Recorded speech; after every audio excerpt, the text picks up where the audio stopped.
Welcome back to the channel, everyone. Davey Deathray here. Hope you guys are having a lovely day so far, and I hope you're having an awesome week. We are just about to head into the last day of the week here. It is Thursday, May 14th, 2026, and it's just after, 9 p.m. out there on the East Coast. We're going a little bit earlier than we usually go here. But yeah, this is going to be a fun one, guys. Thank you so much for hopping in and joining me. I was like, what am I going to do for this stream? I had no idea. I had a total block. And as I was asking people, dear God, help me, and trying to figure out what to do, came up with some really good ideas for something that we can, some things we can do later down the road. But I figured, why not just go ahead and do, I've had you guys vote so much on these Tiermaker rankings. Why not entertain you with one of my own? So I am going to rank all of the horror movies that I've seen in 2026 so far. Now they're new movies, or at least new to the theater. A handful of them are from 2025, but they didn't hit wide release here in the States until 2026. And one of them, I believe Faces of Death, I think is 2023 or 2024 and just sat on the shelf. So we're going to get in there. We're going to rank all of those and everything. I'm going to jump in and say what's up to you guys first. We've also got some other stuff we can talk about as well. I mean, I just saw Obsession last night. So if you guys want to talk about Obsession, if you've seen it, we can keep it spoiler free here on this stream.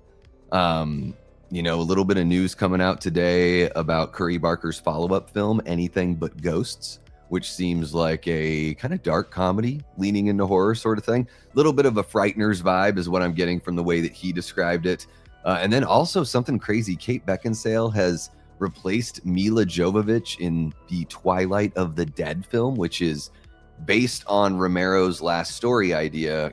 People had to write the script and somebody's coming in to direct and all that kind of stuff, but it's technically a George Romero zombie film idea. So that's pretty interesting. And then, I don't know, I got a little something here about Backrooms. So I'm just, I don't know if you guys have seen all the YouTube shorts or if you've played the games. I've only seen some of the YouTube shorts, which is where Backrooms originates. But we've got that coming out here at the end of the month. That's like the next, big kind of horror movie that everyone is looking forward to now that we've gotten our obsession taken care of. So I'm going to jump in and say what's up to all you guys hanging out here in the chat. Holy cow, we have about 15 people kicking it with us. Hit that like button, subscribe if you haven't already, all that good stuff. I do have a super chat goal going on in the chat as well. If you guys want me to do a bonus late night live stream on Saturday.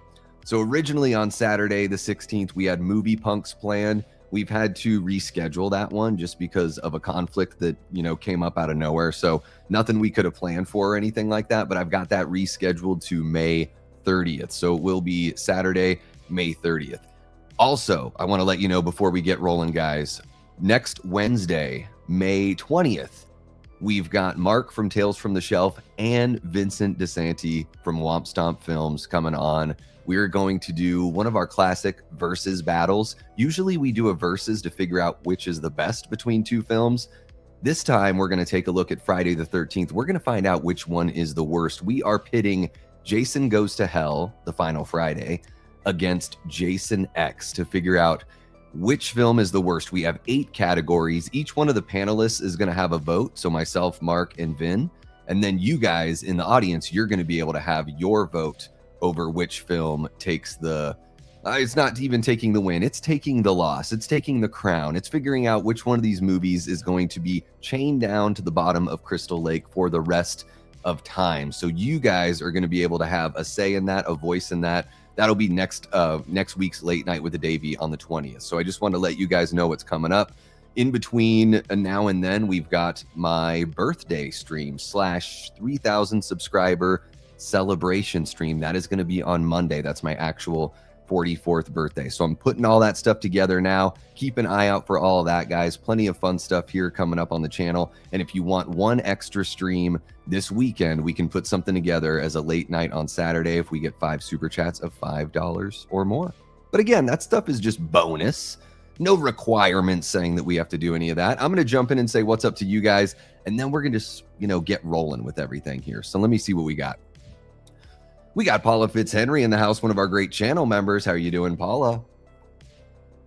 We've got Gene Whitacombe. How are you doing, Gene? Hope you are having a great 2026 so far. We got Christine hanging out. How are you doing, Christine? Welcome.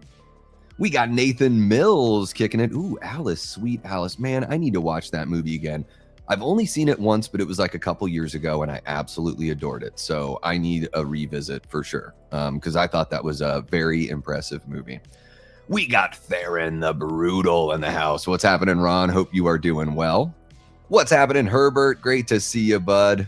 Well, I am live all the time, Herbert, so 4 or 5 times a week you can probably catch me on YouTube. Christine says, my husband is obsessed with compartments and liminal spaces. He is so excited for Backrooms. I'm really curious to see what they do with it, Christine, because I didn't think that the shorts are pretty cool for what they are on YouTube, but there's nothing in those shorts where I was like, oh, wow, this is so intriguing to me. So I'm very curious to see how they build lore and how they, gosh, am I having some latency? Maybe I need to, seems like I'm skipping every once in a while. Anyways, guys, hopefully that clears up. But yeah, I'm curious to see how they expand the lore and, you know, put more meat on the bone for the film. Like you have to do something. You can't just have it be creepypastas for a whole film. I mean, if you do, it won't be good. So let's see what else we got here. We got Prince jumping in. What's happening, Prince? Yeah, last night had a first date out to Obsession. It went really well. Thank you, Prince. Hope you're doing well, man. We got Steph, aka Skittles. What's happening, Steph? One of our great channel members. Hope you are doing well. We got Chris Schober in the house. How are you doing, Chris? So great to see you. We got Nathan saying movie's a fucking banger. Yeah, Obsession is great. We got Aaron, aka Super Tenor, jumping on in saying all right, with a $5 super chat. Thank you so much, Aaron. Really appreciate you. Did not watch The Penguin in one sitting. Yeah, we watched it on Discord. Most times we were watching 2 episodes a night, but sometimes we only got one in. If one of us had something to do. Usually it was me trying to sneak out to take care of some editing or something like that. So love spending time with the folks over on Discord. It's totally free, guys. You can sign up over there or, join us over there. And yeah, we watch movies, TV shows. We listen to music. We just hang out. Sometimes we just talk a bunch of, malarkey, just nonsense. It is 18 and over, though, because you never know if it's going to get saucy out of nowhere. So, Paula, if it's $5 or more, it counts towards the super chat goal. You can still send in another super chat or whatever if you'd like to. It won't go towards the goal, but you can still send one in. And there's no requirement, Paula, that says that you have to. So, but it's sweet of you to ask. It's A24. It will be either be amazingly good or amazingly bad. I am so curious about Backrooms. I'm not going to expect very much from Backrooms. Like, I think the Chiwetel Ejiofor, the actor, the lead actor, I think he's great. So I totally believe in like his ability, I just, curious about the whole story aspect of it, just the most important part. No contest, Jason Goes to Hell is the worst of the worst. We will see. We're going to be very fair. It's interesting, Herbert, when we do these versus battles, sometimes you can say, oh, this one is clearly going to be the winner. But when you break it down category by category and you're only considering those categories separately, it can sway that little tiny percentage. Obsession was so damn fire, says MMA Rusi. Yeah, I was laughing. I was cringing. I was like, oh my gosh, I've lived in moments like this. It really got me. It really got me. We got Ryan Underwood in the house. Our guy Piss Stofferson saying, what's good, my fellow bearded badass brother, Deathray? I'm doing great, Ryan. Hope you're doing well also. Let's Eddie Munson this thing, says Paula Fitzhenry. I love it. Non-horror that I've enjoyed so far this year. I don't know. How many non-horrors have I seen? I'm trying to think of like non-horror movies that I go to in the theater, and I don't know if I've gone to one. Maybe there was a comedy or something. I don't know, Prince. That's a tough one. It's mostly horror for me, man. It's mostly horror. Let's see here. Haven't seen Obsession. Yeah, Alice, Sweet Alice is fucking awesome. If you haven't seen it, guys, you got to check it out. We got Carrie Crave Cinema in the house. What's happening? Carrie, one of our great channel members. Paula Fitzhenry, this is your first super chat for the channel. Thank you so much, Paula. That is so very sweet with a $2. Let's Eddie Munson this thing. I love it, Paula. I love your dedication to Eddie Munson. What a great character. Joseph Quinn is such a fabulous performer and seems to be a very sweet, genuine guy as well, which is awesome to see. We got Lenny in the house, one of our great channel members. What's happening, Lenny? Hope you're doing well. We got YouTube Me. How are you doing, YouTube Me? Guess what I watched today? It was kind of cheesy and cringe movie called President Evil Movie. 2018. Gave it a Halloween at 1978 vibes. All right. Well, I'm just saying certain things happen in that movie, and I'm like, I have lived through moments that are not to that degree, but like slightly moving in bed and having someone like ask you where you're going. Oh yeah, that's happened to me multiple times. Needing to go to the bathroom and having somebody like want to follow you to the door. Freakouts in public. These things have all happened to me in real life, in relationships that, believe it or not, I actually chose to be in at the time. Let's see what else we got. Soft spot for sci-fi Davey, nerdy.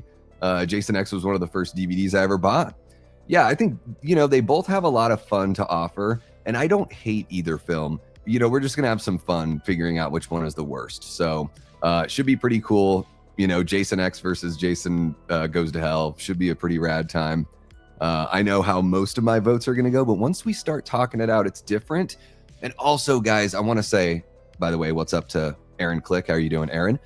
You know, having Vin here for these, whenever he joins us for these Friday the 13th streams, by the way, amazingly gracious man. He's very, very busy. You know, I've been fortunate enough to cultivate a friendship with Vin, and it's so awesome to have him on for these Friday the 13th streams. He always brings a different, you know, kind of perspective. I like hearing what he has to say first, because I'm like, well, this guy really knows this thing. He really knows storytelling. He really knows filmmaking on the level that I do, but on this other level also. So not to say that everything that Vin says completely sways my point of view, but I try to be open-minded all the time for anyone's point of view. And I just think that Vin usually has a very insightful, informative point of view. I've been singing Transistor since your last live. Your transistor, lightning resistor, conducting to the mother star. That's what you are. Oh, fun stuff.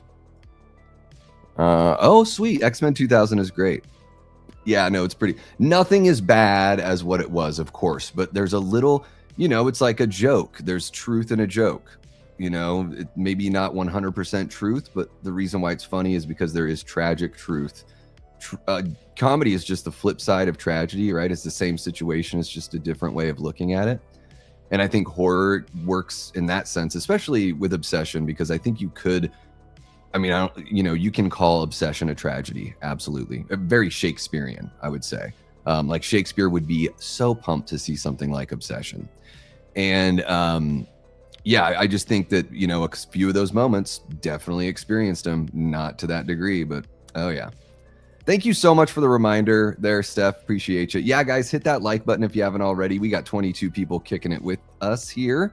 We got Corey from Wilkie's Movies and Music, one of our great channel members. Hope you're doing well. All I think is Twister Transistor by Korn. Oh, I don't know that song by Korn. Guys, I can tell that let me just double check something. I need to look at something here. Okay. I'm just making sure because I'm just seeing the frame rate drop every now and then. If it's not really bugging you guys, I'm not going to let it bug me. Okay. But let me know, because it looks like I could be getting a little bit of a better internet connection here, but I don't want to play with it while we're live. You know, I don't want to jeopardize the live. Okay, let's see what else we got here. Okay, I think we're all caught up on the chat. Hope you guys are doing well. Are you ready to jump in? And yeah, I think there's just a little bit of frame rate dropping, but if the audio's good, we are so good. That's the most important thing. Okay, guys. 2026 horror films that I've seen so far. I've got 14 of them here. I'm going to rank them all. We're going to talk about them. It might feel like a little bit of a review session, you know, on some of these movies. I'm not going to get into spoilers or anything like that, but I will be talking about the films. I paid to see Jason X in the theaters because it had two of the lead actors from Andromeda. You know what? I would have gone to see it in the theaters as well. If I don't know what it was. Did I see Jason X in the theater? I don't think I did. I saw Freddy versus Jason in the theater. I don't think Jason X came to my town. I was in Juneau. I don't think it came there. We had, at that time, I think we had 6 theaters, or 6 screens in the whole of Juneau. So there were 2 downtown, there were 4 in the Valley, or maybe they did 5 in the Valley. I can't remember. So anyways, not very many screens in the whole town. That's it for theaters. So we didn't, no Harkins, no AMC, no Cinemark, nothing like that. So just local folks. So yeah, I don't think Jason X came to town. There was a lot of movies I missed out on growing up because I liked horror movies. Like Child's Play 3 never came to my town. Mystery Science Theater 3000 didn't come to my town. Like, I missed out on quite a few, unfortunately. Although I was a little kid when Child's Play 3 came out. So yeah. Let's see here. What do we got? It's almost like when my sister's boyfriend at the time showed her American Psycho early on in their relationship. She got out of there quick. I will say this, and I'm not going to get into all the details of the date or anything like that. It was awesome. And I'm having a great time getting to know this lovely young lady.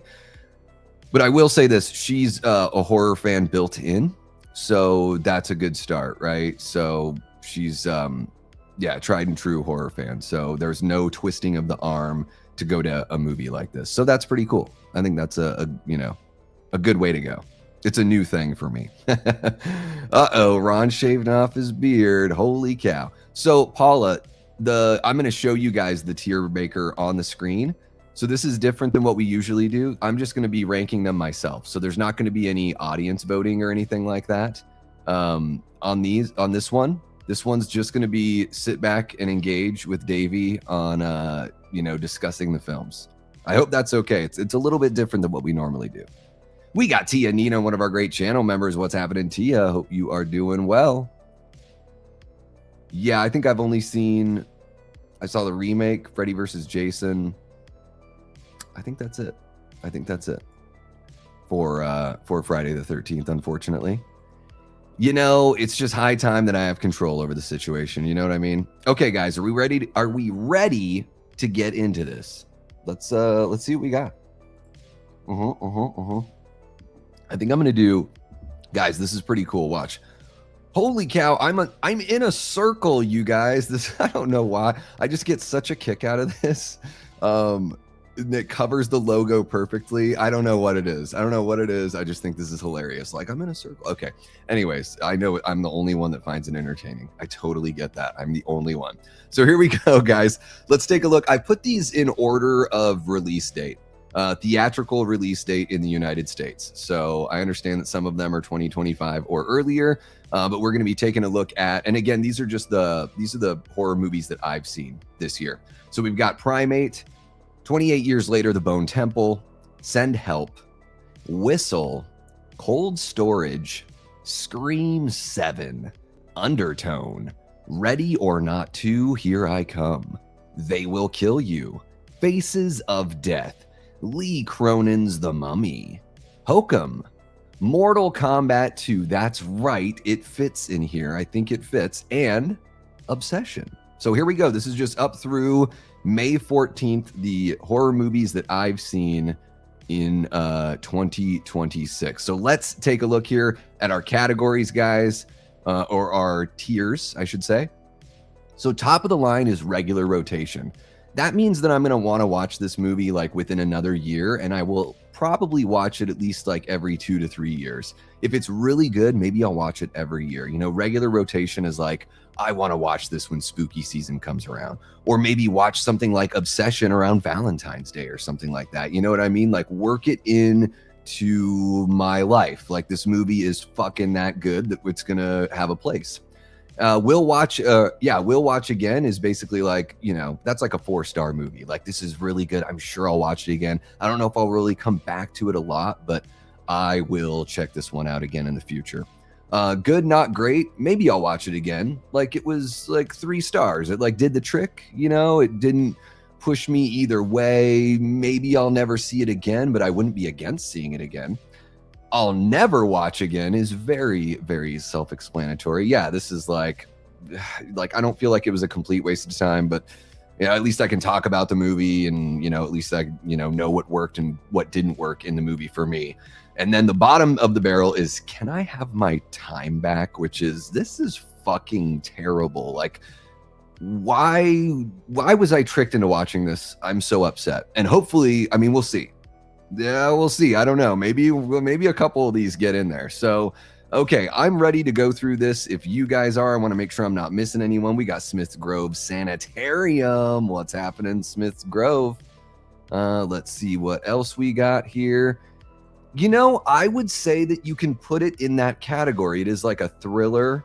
It's got these horror elements. It's got all the gore.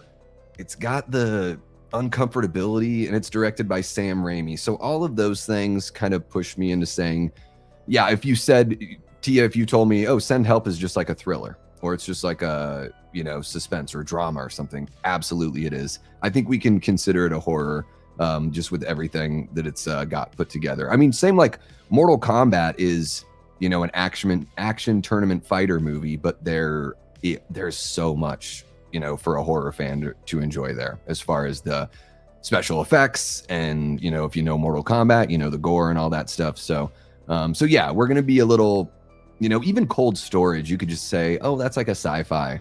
It's like a sci-fi kind of comedy movie, but it's got enough of the blood and enough of the horror elements that we're going to throw it in there. So there we go. But thank you for challenging me. There's no link. I'm sorry, Paula. There's no link.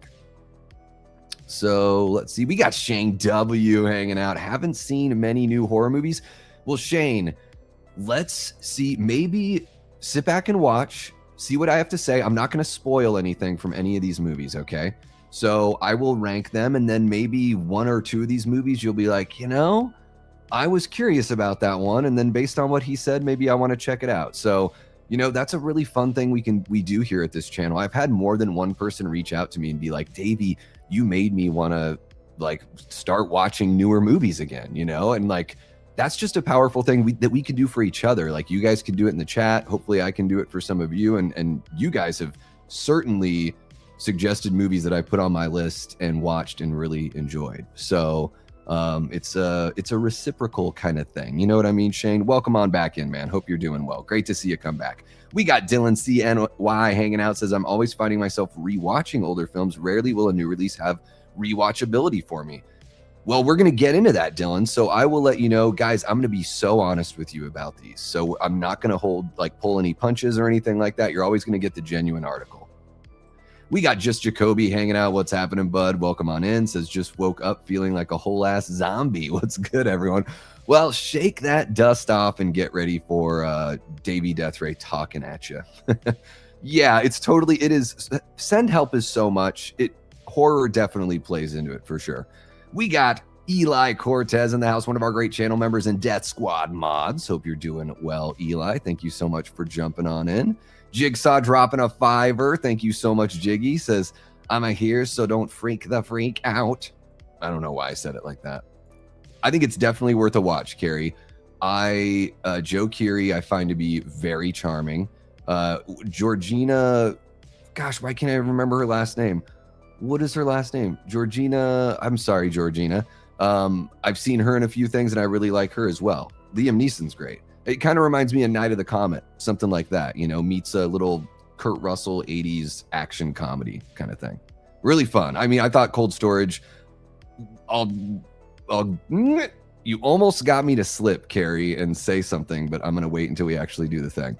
Okay, let's jump in and get started with this. I just want to make sure I'm not missing saying hello to anyone. It looks like we're all caught up. Okay, excellent. We've got 2 of the 5 super chats. Half hour left if you guys want to unlock a late night on Saturday at 11 p.m. Eastern. So just want to let you know that is out there. And look at that. Tia Nino throwing down a $5 says, yes, since joining this community, I've been going in person to see new horror releases. That is so awesome. Tia, that makes me so happy. And it makes me so happy, not because I have a stake in the game and there's nothing to gain for me. personally or financially from, you know, convincing people to give movies a shot. But in fact, I feel the opposite. I feel like the movies need to earn that from us, like Hollywood and the industry and all that stuff. They need to earn that from us. But I love that you've been, you know, that it seems like it's sort of invigorating something in you where you're like, you know, there's a part of it too, guys, that's sort of like you want to be part of the conversation. You want to be able to talk about these movies. And that's a really fun thing about the community getting built up and getting bigger as we go, right? Is being able or being inspired to go watch something so you can participate in the discussion after. I think that's a lot of fun. And I think it's a great way. Watching more movies I've found, because I've watched 133 this year that I've never seen before.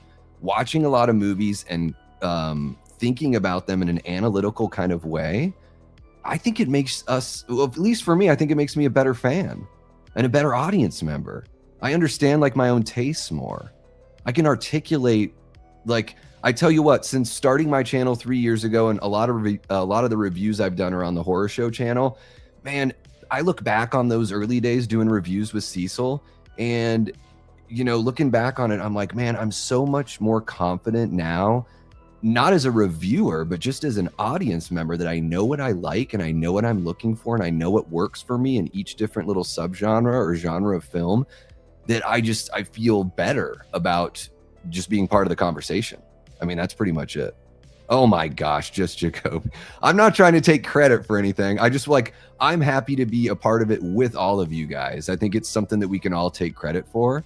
And I know it's relatively inconsequential to be like, what kind of film fan am I? But if you really are a fan and you love this stuff, I don't think there's anything wrong with having that inner dialogue. There's a lot worse things you could be thinking, or a lot of, you know, other things you could be spending your time on that aren't worth a damn. So, you know, the kind of art that we ingest and enjoy, I think that's kind of important, and to be able to articulate it too. But hey, Jacoby, I'll take the credit. Fine. I am helping keep the culture alive. If only Tom Cruise knew about my contribution. It started with cobwebs for me, but my mother-in-law is super excited, and we go see the movies with my in-laws every month or so. That's awesome. I love a regular movie date. I think that's really cool. Exactly. Yes, this is exactly right, Aaron. You can compare and contrast. Yep. It just gives you a better frame of reference, really. It's like anything else. Thank you, YouTube me. Hope you have a great one. We will see you next time around. Have a great night.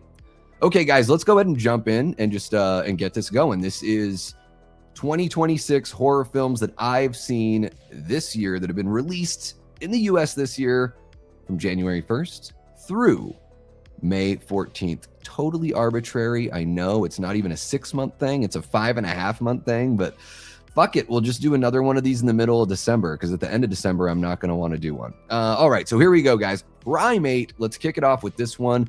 Man, Primate is very interesting because I thought it was going to be a when animals attack creature feature. Like, oh, is this going to be like Jaws? And of course, there's going to be times when you sort of like get that vibe because it is like animal versus man and everything. But holy cow, I was so surprised at how much Primate reminded me of slasher movies like Halloween. There were multiple moments where I was like, oh my God, a movie about a killer chimpanzee is now reminding me of one of the greatest horror movies I've ever seen in my life, in Halloween. And that happened a few times. And there were other little, I don't know if they're homages. I think so. There were other little like subtle hints to horror from like throughout the decades. And that's not to say that everything in the movie, they were just, you know, borrowing from something else. I really feel like Primate did bring something new and something visceral and just brutal. And man, the puppetry work that they do with the chimp mixed with a person in a costume, and I think just a little bit of CG. I really think for the most part it was either practical person in costume or practical puppet, and it looks so good. The chimpanzee, just everything, it just looked so good in this movie. So believable. I didn't know any of the actors going into, which was great because I didn't have any preconceived notions. I am going to put Primate. Let's see. I mean, having said all that, guys, and I told you I'd be real, okay? I'm going to put Primate in good, not great. And that's because I don't know if I'll ever watch it again. I don't know.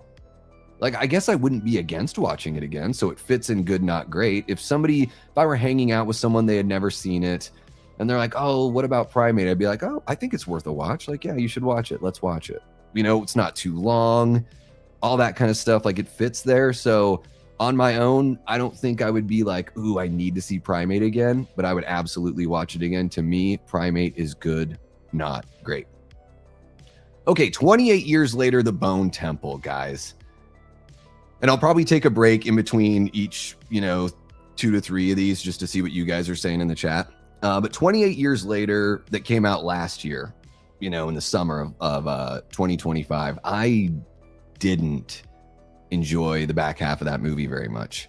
I really liked the first third, all the Aaron Taylor Johnson stuff, him and Spike. I really enjoyed that quite a bit. And then it changed gears. It felt incomplete. It didn't feel like a 3-act story. It felt like a 2-act story. And I know that they knew they were making another film, but even when you follow it up with The Bone Temple, The Bone Temple to me had a 3-act structure. So I look way more favorably on The Bone Temple for the 3-act structure. Not only that, 28 years later sets up this Bone Temple thing and Dr. Kelson and everything like that. I just find that that's a far more interesting story than the story we had in 28 years later. Even though I like the performances in 28 years later and all of that, I will say the Bone Temple is much more interesting to me. Like, it just sort of, it makes, I don't know, it just sort of tickles my fancy a little bit more. It's a bit of a think piece, and I like that. It has elements that remind me of George Romero's Day of the Dead, of, trying to figure out this rage virus and trying to solve it and everything like that. So those elements were in there. I love Day of the Dead. It's my favorite zombie movie of all time. So when you enter in those elements in another film and you've got somebody like Ralph Fiennes as this very strong character, it's like you just surrender to the whole thing, right? And that's how I felt with the Bone Temple. And I haven't even talked about what's his face, Jack O'Connell. Holy shit, dude, this guy. I mean, us Americans, we've only seen him play bad guys so far, in Sinners, and now in 28 years later, The Bone Temple. I know he's in Eden Lake. I know he's got a career, in television and series over in the UK and everything like that. They've been fortunate enough to enjoy his talents for a really long time. And I hope we get to see Jack O'Connell in a whole bunch of different kinds of roles because he plays a villain so well. I want to root for him once, though. But yeah, 28 years later, The Bone Temple, to me, smashes everything that 28 years later did. It's just so much better in every single way. I'm not sure that it's quite a masterpiece, but it is visually stunning. It's very engaging. Nia DaCosta did a very, very good job with the film. I'm going to put 28 years later, The Bone Temple into will watch again. And honestly, guys, it might be the only movie in this franchise that I would ever want to put on again, because the way I feel about even the original has dwindled throughout time. Like the 4th or 5th time I watched that movie, not long after it had come out, like maybe within 5 years of it coming out, I was over it. I was over the whole gritty camera and blah blah blah. Now 28 days later, it's fine. It's fine for what it is. I still think the crown jewel of this franchise is the most recent release, 28 years later, The Bone Temple. It'd be a fucking shame if they don't finish off this trilogy, because I think this middle chapter was really, really good. So it's in Will Watch Again, and I'm going to jump on over and see what you guys are doing and make sure I'm not boring you to death. Do you want me to take a break every 2 movies? Is that good? Do I have to take a break every movie and jump over here with you guys, or is 2 okay? I don't know. Let me know. Let's see here. I'm going to jump in. Hey, T, are we just on or what, dude? I wasn't watching the chat. I was not watching the chat. Are we just on or what? We got to get you on the channel, T. Got to get you on the channel. Rick is hanging out with us. What's happening? Rick says, I had a great time with Primate. Hell yeah. I enjoyed my experience watching it for sure. Primate had one death where I was like, well, yes. Primate, it gets really, really gritty and really gross. And yeah, I mean, it reaches, I think what you're talking about, Carrie, if I remember correctly, I'm not going to say it here because I don't want to spoil anything, but did it have an effect that looked very Terrifier-ish? Because that's the one that I think of. I would too, but I wouldn't reach for it, if that makes sense. I know if my categories don't make any sense, I'm sorry, guys. Did we do a 2025 horror tier? I don't think we did. We can do that another time.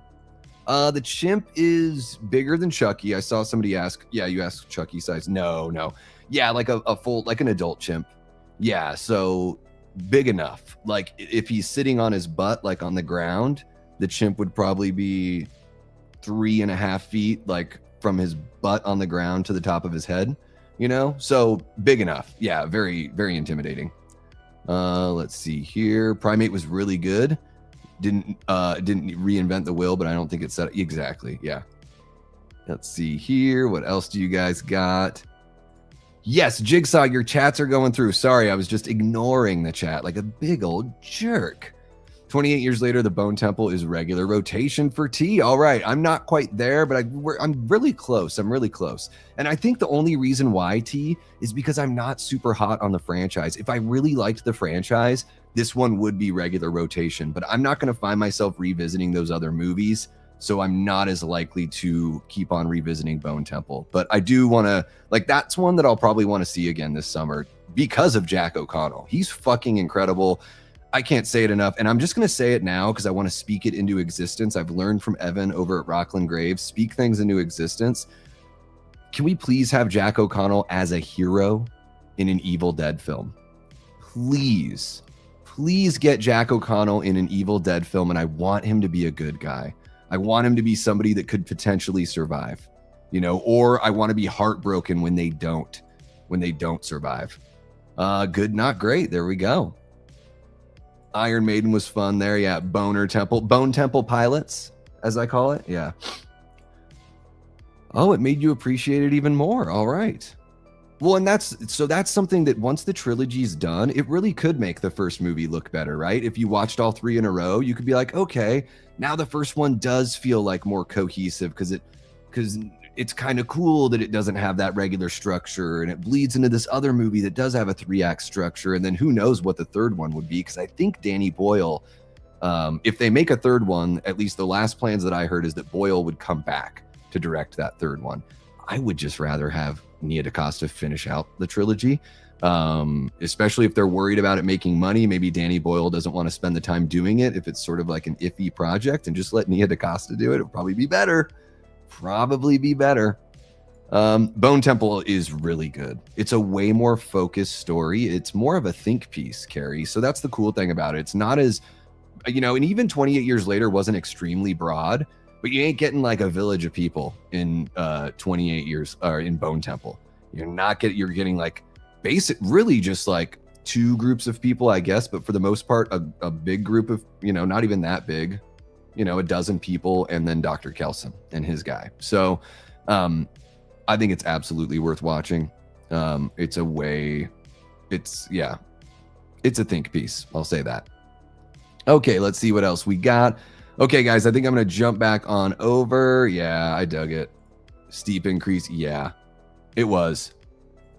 And it's too bad it did not do well at the box office because of the film before it, which did well at the box office, but then people, you know, they felt bamboozled. I'm saying that because it made money, but everyone was like, what? Like, not, you know, it was like a half and half movie as far as positive and negative. Very split audience. And I thought Bone Temple was, head and shoulders above. Let's see here. Which perspective? Whose perspective, Smiths Grove? I don't want to miss that. What's happening? We got Destin from Destination Station in the house. How are you doing, bud? Thanks for jumping on in. All right. So there we go. Once we get the third film, it could make all of them look better. You know what I mean? It could work in the benefit of everyone. I would say something to what Steffi said, but it would be not well. Yeah, if Steph doesn't say something naughty, then I'm sure someone else will.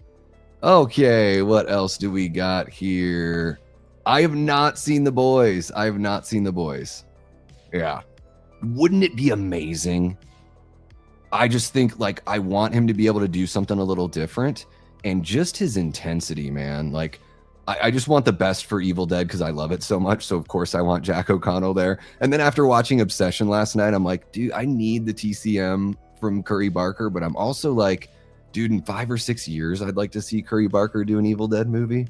You know, like nothing rushed or anything. Like I want him to be able to cook doing his own stuff. But man, with the tension that he had in Obsession. I'd love to see that.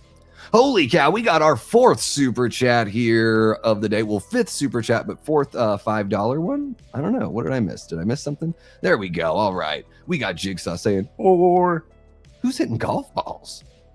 Who the heck's hitting golf balls? 28 years later being more favorable than the original. I just think the original is like, it's fine. It's fine, you know? Yeah, I didn't hate it, but as I left the theater, I was like, that's a 2.5 stars for me. You know, that's it was really good for the first third, and then it just fell off for me after that, unfortunately. Weird editing. I didn't like the storytelling in the back half of the movie, all that kind of stuff. Let's jump back on over, guys. Holy cow, we have 30 people hanging out. You guys are amazing. Please hit that like button if you haven't already. Subscribe if you're not subscribed. We just passed 3,000 subs, and we are marching on to the next milestone, guys. I told myself today 4,000 by spooky season. So before Halloween's over, can we get to 4,000? Let's see what we can do, guys. I think we can do it. Let's jump back on over and get into Send Help. Now, this is Sam Raimi's film. Rachel McAdams. What is it? Oh, Dylan O'Brien. I just have to say it with a bad Irish accent. Oh, Dylan O'Brien. Man, Send Help was actually a pretty big surprise for me. I didn't really know what to think, but I love Sam Raimi as a director so much. So I knew he was going to do something interesting with it, and he would at least keep me engaged as far as the visual storytelling goes. But I didn't really know if everything else could hold up, if we were going to get the kinds of performances we wanted. And I really didn't know what to think as far as how bloody and or how uncomfortable is this going to get, right? So this one was, yeah, I didn't really know going in, but I'm sitting there watching it in the theater. I'm laughing my ass off. There's so many moments of uncomfortability where Sam is just holding a shot until the spit and the snot is just like dripping off someone's face and all of that. Rachel McAdams really brought it here in this movie. I haven't seen everything she's done. I've seen, probably just 3 or 4 of her movies, honestly. So I'm not the biggest, the greatest judge of character here, or judge of performance, just because I, don't have very much perspective. But man, I thought she kicked ass here. Like I really dug it. Dylan O'Brien was good. I just think that she had the role that was a little more flashy as far as all that stuff goes, so that it was easier for her to impress or be like the standout. But Send Help was really fun, cracked up a lot, really had a good time. I'm going to put this one in. Gosh, I'm going to put it in good, not great. I am. I'm sorry, Sam. I got to be genuine. I got to be honest with you guys. Same kind of thing with Primate. If somebody wanted to watch it, I'm hanging out with a lady or hanging out with some buds or whatever, and they want to watch it, I'd be like, okay, I can watch that again. I don't think I would reach for it again, though. There's other Sam Raimi movies where I'd be like, oh, I could watch like A Simple Plan again, or I could watch any one of the Evil Deads. I still haven't seen Darkman, so I need to check that one off the list. But Send Help, again, this isn't an indictment on the movie. Like, I had a fucking blast. Some movies, though, I'm starting to learn this about myself. Some movies, if I enjoy them a lot for a single serving, that might be enough. And it's enough for me to just say, you know what, that's a 3-star or 3.5 star. Like, I dug it. And I think if you like this kind of movie, you're going to have fun here too. But for me, I don't see myself reaching for it or wanting to buy a copy of it or anything like that. But I did enjoy the film, and I laughed my ass off, maybe a little too much in the theater. Okay, now next up, we've got a movie that, man, a lot of people didn't like, and I get it. We're talking about Whistle here with Daphne Keane, who is little X-23 in Logan, and Nick Frost is in this movie as well. This is like a Cursed Object meets an 80s slasher. It's got that 80s vibe. It reminded me of A Nightmare on Elm Street in like the way we got to know our characters, and the Cursed Objects sort of felt a little Freddy-ish, even though Cursed Objects were used to stuff like The Ring or The Grudge or like Smile. And I guess in that sense, it sort of had a little bit of that feeling too. But I would say maybe even a little more Final Destination, because I thought the kills were pretty creative and pretty awesome the way they laid them out. And the movie was just really easy to watch. Kind of like somebody had said about Primate, like it wasn't trying to reinvent the wheel, or it didn't reinvent the wheel, but it didn't have to. And I think that I always talk about, you know, a movie knowing what it is, right? And sort of giving credit to a movie that's like, hey, this movie knew exactly what it was. It wasn't trying to be something else. It's not trying to fool us into thinking that it's some great thing or whatever, or like it's, you know, the Citizen Kane of horror movies, you know what I mean? And I thought that Whistle was a movie that knew very much what it was and was really trying to capture that like Chuck Russell mid to late 80s kind of vibe, like Dream Warriors, The Blob, and then of course some of that Final Destination sort of thing. Needle drops were awesome on the soundtrack for this. Our main character has her father's record collection, plays a lot of old like songs and stuff. And I thought it was really cool to listen to a bunch of like oldies, pretty much like actual kind of, you know, older music, not 90s oldies in Whistle. So I'm going to be like, it's sort of crazy that I'm doing this. I'm putting Whistle. I am putting it in Will Watch Again. Because that's the kind of movie that I could see myself being like, oh my God, you haven't seen Whistle? We should watch that. Cause I had a lot of fun with it. And it's like silly. It's like, not silly, but it's sort of just like, it's just for like shits and gigs. Like it's just a wild ride. And I think that's awesome that we get, like, we need those movies like Obsession and Hokum and all that. Those are great. Like I love highbrow horror. I love all horror. And that's why I love something like Whistle that I know didn't really impress a lot of people, but I had so much fun with it. And yeah, I think Daphne Keane has a very like, she's got a good look for horror because she does have this brooding intensity, and it's like a kind of a quietness about it too, but it's like there's a storm brewing underneath. I like actors that kind of have that look, and I think she brings it to Whistle, and I want a sequel. I'll say that. So holy shit, Whistles and Will Watch Again. I didn't predetermine any of these. Of course, some of them I'm like, well, that one was amazing, so it's going to be in regular rotation. But I didn't really like think about this stuff too much before jumping in here, guys. So let me see what you all are saying about these last two here, and then we'll keep on rolling.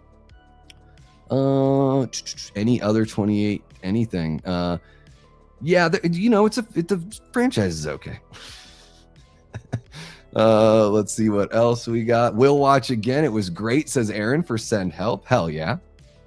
I licked the like button. Was that wrong? Well, you know, I'm not going to judge you for it, Carrie. All right. I love the Saturday night streams, and it looks like, guys, we are going to get a Saturday night stream. Thank you so very much to everyone who contributed to the super chat goal. We reached that 5 out of 5. So boom, there we are. You guys are getting a bonus late night stream on Saturday at 11 p.m. We'll watch Send Help Again. Hell yeah. Got nothing from Send Help. It bored me. And I think that's fair too. I can totally see it. Like, you know, if Sam Raimi didn't direct it, I don't even know if I would have seen it. Honestly, like that helped get that was a foot in the door right there, you know? Send Help had me squirm, had me laugh all at the same time. I love that. I was there too. Yes. Same kind of thing, Carrie. I really enjoyed the experience watching it. Yeah. We got Shax SCB. What's happening, Shax? Hope you are doing well. Welcome on in. Yeah, Tia knows that guy. Tia. Oh my gosh, we got Adrian James in the house. What's happening, Adrian? Guys, we have over 30 people watching. Hit that like button if you haven't already. Whistle just was not for me. I really wanted to like it. The deaths just looked off to me. It lost me. Yeah, some of the deaths were total standouts for me. There's a couple. There's like I won't describe them, but the one that's the kid in the bedroom, that one I really liked. I really liked the opening kill also. I thought that was pretty cool. Yeah, I don't know. I'm trying to think. The deaths looked off. I guess I was just sort of bought in. So I'm trying to think of one that looked, you know, I get what you're saying a little bit. There is some CG when the entity is like chasing one of our characters through a maze. I don't know if you're talking kind of about like a little bit of CG not looking so good. That's a risky run for sure when you use the CG. I missed Whistle in the theater. I will watch it soon. Yeah, again, guys, it is Aaron. Like I think you had said that about Primate. Whistle is. I think it's very much aware that it's not doing something new, but it reminded me of that, yeah, Nightmare on Elm Street meets a walking sim horror movie, you know, like It Follows or Smile meets a Nightmare on Elm Street. And I liked it. I liked that vibe. I thought it was fun. I thought it was fun. Maybe it's also because even though I'm not the biggest A Nightmare on Elm Street fan, I'm kind of missing the franchise. You know, it's been 16 years. Like, what the fuck? $5 super chat from Jigsaw. This was the 5th one here. Number 5, like and spank the like button or else. Thank you so much, Jiggy. Appreciate you, bud. Sometimes it's the simple, not super ambitious stuff that's the most rewatchable. Every now and then something will just hit my sensibilities, and I'm surprised that it does. And that's the case with Whistle. I totally get it. I'm not sitting here saying it's some sort of great film, but every now and then something just really hits you. I don't know. I'm trying to think of another recent one. Like, I'm not the biggest fan of the Final Destination franchise, but I thought Bloodlines was one of the best ones, easy. Like, it's, you know, 2nd or 3rd best in the franchise, you know, for me. So every now and then, yeah. Dangerous Animals. I really love Dangerous Animals. I thought I would get some fun out of it, but I didn't expect that I would love it as much as I did. So yeah, every now and then that just happens.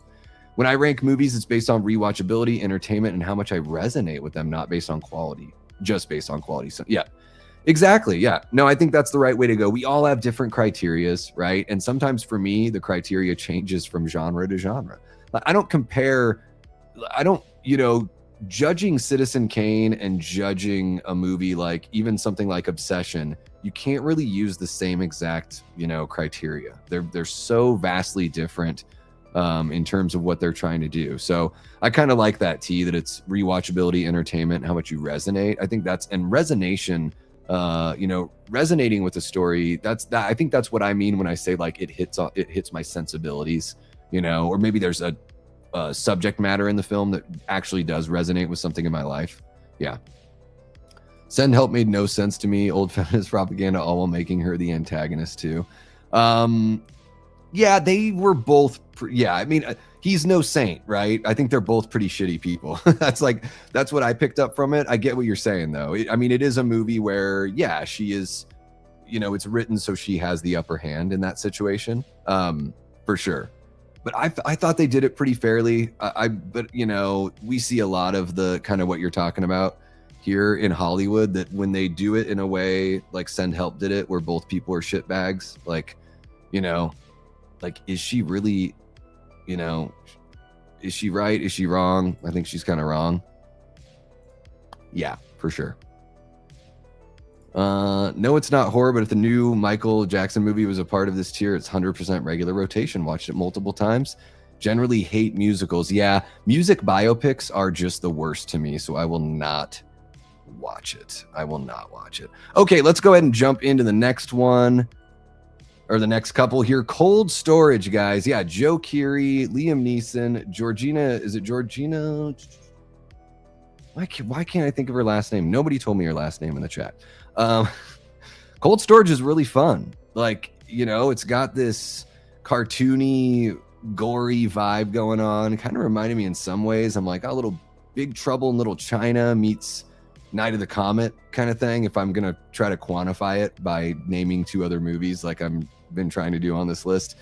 I had a lot of fun with Cold Storage. I thought it was, it gave me everything I wanted out of it. To me, it is a single serving. I'm tempted to put it in good, not great. See, I'll never watch again. To me, it's like, I may not ever see Cold Storage again, but I did enjoy it. I'll never watch again as like I didn't enjoy it. So I'm going to put Cold Storage in good, not great, along with Primate and Send Help. That might be where a lot of these movies go. We'll see when everything is all said and done, guys. But Carrie, you had asked about, you know, your thought or my thoughts on Cold Storage, or if it's worth watching. I absolutely think it is. If you find Joe Keery to be either cute and or charming, if you like his hair, any of those 3 things, like, you should watch the movie. If you like Liam Neeson as an actor, especially when he gets to do comedic roles, you're going to want to see the movie. This woman, Georgina, whatever her name is, I'm going to look it up because I'm not looking at the chat now. So if you've put it in the chat, it's sort of, you know, useless to me right now. Is it Georgina Campbell? I do really like her. She's in Barbarian. She was really good there. Maybe I should watch Psycho Killer, even though I heard it was terrible, just to see her, because I do like her. I think she was really good in the movie. You know, if you enjoy her as a performer, you're going to want to watch this movie. Again, good, not great is a recommend that you watch the movie if it sounds like something that's interesting to you. That's sort of my like, yeah, I'll open the door. Go ahead, check out this movie. If that sounds good, I think you should check it out because I enjoyed it. But Cold Storage doesn't reach the will watch again. And it does, and it's not like, you know, it was entertaining enough. I'm not going to put it in I'll never watch again. And then next up, we have Scream 7, which came out the end of February, end of September, end of February. And I really liked this one. I know it's controversial to enjoy a movie in a long-running slasher franchise, but I really dug this one. I put it right in the middle of my ranking out of the 7 films. And in a franchise like Scream, I think the middle of the ranking is pretty respectable for a 7th film. And some stuff they could have done better. I would have liked to see more of our side characters. I would have liked for a couple more of the side characters to make it, you know, into the 3rd act, because I think it would have kept some of the mystery alive a little bit on who the ghost face would be, or who the ghost faces could be. If there are more than one, we don't know. I don't know. I'm not going to say anything. I'm not going to spoil anything. I did like the motive as well. There was particularly one part of the motive that, like, for me, hit home pretty close. So I talk about resonating with something, T. Parker Evans. I resonated so much with the motive that was, or the part of the motive that is the parasocial aspect. Relate with that quite a bit because of some stuff that I've experienced in my personal life, unfortunately. So yeah, it made the movie click a little bit better for me. And I'm going to put Scream 7 into, oh man, well, it's a Scream movie, so I'm going to be watching it quite a bit. So Scream 7, even though I gave it a 3.5 stars, it's going into regular rotation because it's part of a franchise that I really enjoy. In fact, you know what I can't wait to do? And I bet something that T. Parker can't wait to do is watch Scream 1, 2, 3, 4 and go right to 7, because you don't need 5 and 6 to get to 7. So I'm looking forward to, hey, you know what? Scream is kind of inspired by Halloween anyway. And now we have the first opening to a choose your own adventure timeline in the Scream franchise. What do you guys think about that? Is anyone else going to skip 5 and 6 the next time they watch the franchise? I'm very, very curious. I don't hate those movies, but now it's completely unnecessary to watch them. Yeah, Chad and Mindy show up and you're kind of like, what? But they fill you in and let you know what's been going on. You know enough about what happened in the other movies to where it makes sense. So I'm going to catch up with you guys and see what we're looking at here. Yeah, exactly. And I'm not saying it's the up to that level of quality. Well, no, I mean, I don't think it's not quality. Yeah, I think it's just it's a fun throwback to, it's got an 80s vibe, you know, but with that, yeah, the walking sim elements. Everyone kit smacks and other abuses to the like. Yes, abuse the hell out of that like button, damn it. Are you talking about, I think Chris Stanley talked about it. What is it, like a 5-film steelbook set or something like that? I don't think it's all of the movies in the franchise. I saw that Chris had put out a video about that. Shout out to Chris Stanley, one of my buds here on YouTube, one of my Aussie pals. Man, Chris is, I can't believe the amount of content he puts out and like the variety that he covers, and the fact that the algorithm, it treats him so well. That just shows you that the dude is really good at doing what he does. And yeah, he's not terrible to look at as well. So there you go. I think that's the one you're talking about there, Adrian. Yeah, that was a surprise for sure. Yep. Hey, man, I'm glad I'm not the only one. Dude, Jai Courtney was so good in that movie. So good. Oh my, like I was just, this is so fun. There's something so fun about his performance. I know he's playing a total shitbag. I just mean to say that, like, I could tell he was having a blast and he was like really living it and feeling it. And he's a guy that I think gets a lot of shit. People give Jai Courtney a lot of shit. And I'm like, I've always thought I've never seen him be bad in a movie.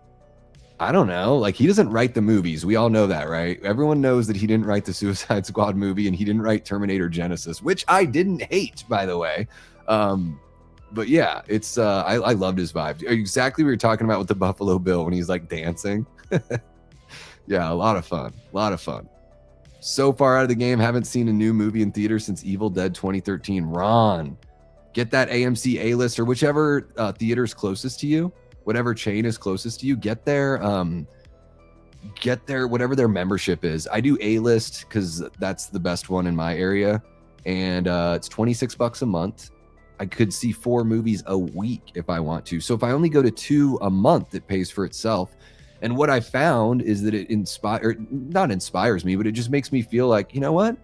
If that movie isn't good, like I can go see that movie. If it ends up that it's not great, it didn't really cost me anything. It cost me my time. But you know what? I'm not like, oh, fuck, I spent $14 on a movie I didn't even like. You know what I mean? So it just makes it, the pills aren't as tough to swallow. Logically, cold storage was stupid. Yeah, it's not realistic. It's very not realistic. Yeah. I would say if you love Joe Keery, you want to watch Cold Storage. It would be Scream 7 is too high by itself. Yes. If this was a standalone movie and it wasn't part of a franchise, yes. But I'm being honest with you guys. It is regular rotation for me because I liked it enough and I really like the franchise. So come October, I'm going to be watching Scream 7 again, probably every October. Okay, let's see what else we got here. Looking at this list, apparently I don't like horror movies anymore. Oh, that's totally fine. Scream 7 is higher on my ranking, but I dislike 93% of the movie. Oh, Scream 7 is higher. Okay. So I didn't go high enough for you. Well, I went the highest I could go, right? Okay, let's see here. Regular rotation, says T. All right. It wasn't even too much for T. I like that. Okay, let's see what else we got here. Aaron says, I think if I do a Scream marathon, I'll still watch 5 and 6. They are lesser. I'm just curious to skip them to see what it's like, because I've done that Halloween right to 2018, so 78 right to 2018, because I just want to see what, the jump that the creators put in place. I just want to see what that jump feels like when you actually experience it. Yeah. Oh yeah, I never saw Die Hard. Yeah, and I liked him in the Terminator movie just fine. Matt jumps in and says, my favorite horror movies this year have been The Bone Temple, Cold Storage, and Over Your Dead Body. And man, I wish I had seen that Over Your Dead Body. I guess I could still see it. Yeah, dude, look at this. Look at how jacked he is. You do not want this guy, waxing your yeah, you don't want to get the Brazilian from Piss Pistofferson. Okay, here we go, guys. Let's jump right back into the Tiermaker list here. We've got Undertone coming up next. Now, this one, man, it got touted so much because of this audio element. The first horror movie that you'll be like too afraid to hear, or whatever they said I don't even know what the tagline was. Probably something like that.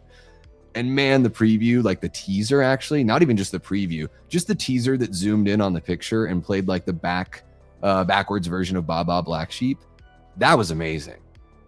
That teaser was better than the movie, unfortunately. And Undertone would have been served so much better as like a 35-minute short or a 40-minute short. Undertone delivers on the audio, yes, and it builds tension, sure, but it is so repetitive. It is so like, I'm waiting to see something in the frame. Like all the camera movement seems so deliberate, like camera on a swivel moving one way and then moving back.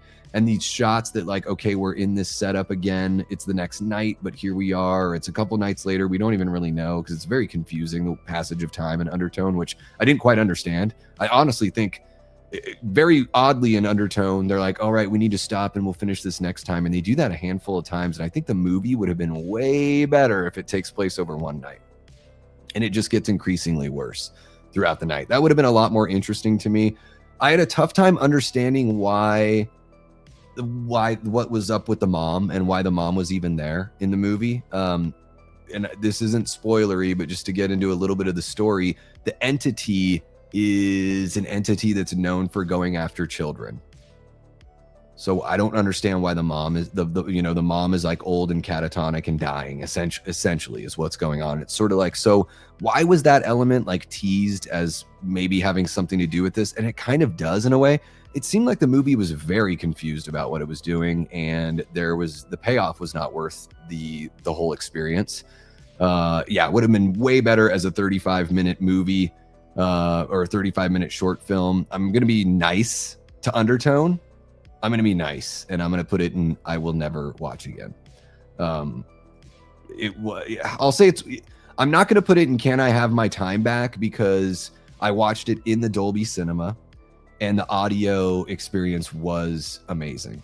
So the audio was incredible. I love that about the movie. And so that's what saves it from the bottom of the barrel. And then coming up next, we've got Ready or Not 2, Here I Come. I really enjoyed the first movie in this franchise. It might be my favorite of the Radio Silence films. I think it is. You know, Samara Weaving's really entertaining. It's just a wild, bloody, fun time. It was just kind of this crazy concept at the time as well. And then this year we got 2 movies that were like that kind of at the same time, including the sequel that doesn't really do anything new. In fact, it just extra doesn't make sense because they bring back the same character, even though she won the last game. She won the last game, and then they're like, oh, now you have to fight for your life again. Whereas I'm like, but wait, she won the last game and she was married. So she married the guy. She won the game. She should get all of the family power. But for some reason in the sequel, they're like, no, you don't get the family power yet. It's still up in the air and you have to fight for your life again. And I'm like, this makes no sense when we just follow the logic of the previous film. And Ready or Not 2, Here I Come was such a fucking rehash. I was rolling my eyes so many times throughout this movie. I can't even tell you. So many times where I'm just like, this fucking thing again. And even though I liked some of the characters and some of the moments and stuff, like, I didn't enjoy this one. I'm going to be nice to it. I'm going to put it in I'll never watch again, but I'm so tempted to put it in Can I Have My Time Back? I might even, yeah, no, fuck it. I'm putting it in Can I Have My Time Back?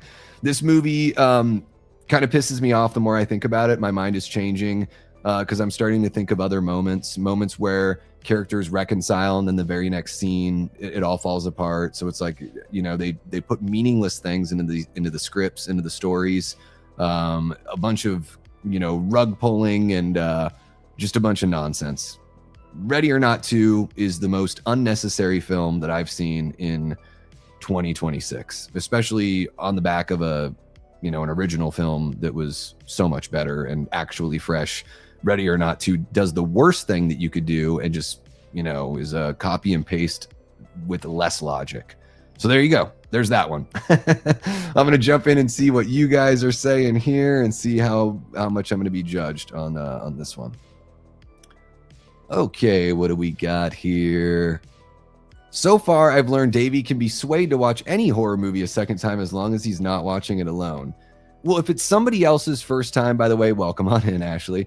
If it's someone else's first time and I like that person and I'm spending time with them, then yeah, I'd be like, oh, no, you should definitely give this one a watch. And I would be more than happy. It's fun sharing that experience with somebody. Like when you know a movie, it's even more fun if you really love a movie and the person's never seen it. But you know, you guys all know what it's like watching the person watch the thing that like you're so hyped on, and you know, just sort of that secondhand enjoyment, you know, is pretty fun. So yeah, I mean, I'm a horror movie fan, Ashley, so you don't have to twist my arm too hard to get me to rewatch something. Let's see what else we got. Will watch Undertone again. Undertone had me 50-50. Oh, Undertone, I really wanted to like Undertone. That movie disappointed me. I'm not angry, just disappointed. Yeah. Undertone was disappointing as hell. So boring, and the ending was a waste. Yeah. Is Davey Deathray a Marvel fan? Just depending on the movie. Disney, tenuous at best with Disney. Like, I don't like a lot of stuff that they've been doing just in general. So, I don't think they care about telling good stories, and I find that offensive as somebody that is a fan of storytelling and an audience member of visual storytelling. You can make your points and you can have your social message and still tell a good story and do it in a subtle way that, you know, actually lands with audiences and doesn't insult them. But Disney they want to insult the fans, or they want to actually buy properties decimate those fan bases and then just create their own fan base, and they don't even care if that fan base is like a quarter of what the built-in fan base was, because damn it, they've got principles. That's how I feel about Disney. So Marvel, it's just a la carte for me at this point. Like, I thought Thunderbolts was one of the best Marvel movies I've seen in a really long time. Like, fuck, very long. Thunderbolts hit me on a very personal level as somebody that's dealt with just like depression and stuff like that. And yeah, it just really had an impact. So yeah, it just sort of depends. Undertone was good, and I thought the lead girl was gorgeous, so I could watch it again anytime, says Rick, but the ending was anticlimactic. All of the lore was such a fucking mess to me in Undertone. I don't want to dive in too much, but yeah, I mean, because I don't want to spoil anything, but it seems so confused, the tone. By the end of the movie, I still wasn't really sure what the hell, like, did I really even see anything scary or experience anything scary in this movie? Maybe the scariest thing is a pregnant woman chugging whiskey because she doesn't want to have the baby. Like, that's probably the most disturbing thing in the movie. I was like, I kind of fucking hate this character now. Honestly, I was like, I'm supposed to like this? Am I supposed to root for the person that's behaving like this? Nope. Sorry, I'm not into that kind of girl power. I will watch Undertone again, but I totally understand your issues. Yeah. It just, man, the more I thought about it, the more I was like, why was that entity messing with the mom? The entity is the antithesis of messing with the mom. Weird. Was she even attractive, everybody? I don't remember. She looks like the one girl from SNL that looks very like, 12-year-old-ish. I don't even know what this actress's name is, but there's an actress that's she joined SNL in the last couple years. The girl from Undertone, I think, looks a lot like her. I can't even remember if the girl from Undertone was good looking. Holy cow. That's how boring the movie was. And that's how much I didn't respect the character as well. I really didn't respect the character. I can't drive that home enough. What's happening, King Matthew? Hope you're doing well. Thanks for jumping on in. Ready or Not 2 is okay, but just more of the same. And that is exactly why I'm knocking it down even further, I think. I knocked it down because I'm like, you know what? You just could have done something different, but you didn't. It's like the red letter media thing. It's like oh, no, not for some reason, Mike. For no reason. Like that line that they say. And yeah, Ready or Not 2 is a total fucking disappointment. Yeah, exactly. If you end up watching it like in your own time, like you probably won't hate it as much at home. I did let some things bug me because radio silence, they kind of have me bristling because I don't usually jive with their sense of humor. They usually have Guy Busick writing their stuff. I don't really like his style either. So certain jokes in the asking about the Wi-Fi, the kid with the Switch asking, like the grown adult, like man baby with the Switch asking for the Wi-Fi immediately when they show up to the mansion. Like my eyes almost rolled into the back of my head because I'm like, this fucking joke has probably been in like 1,000 movies now. Like what's the Wi-Fi? I don't know. Hey, you can watch it. You can watch it.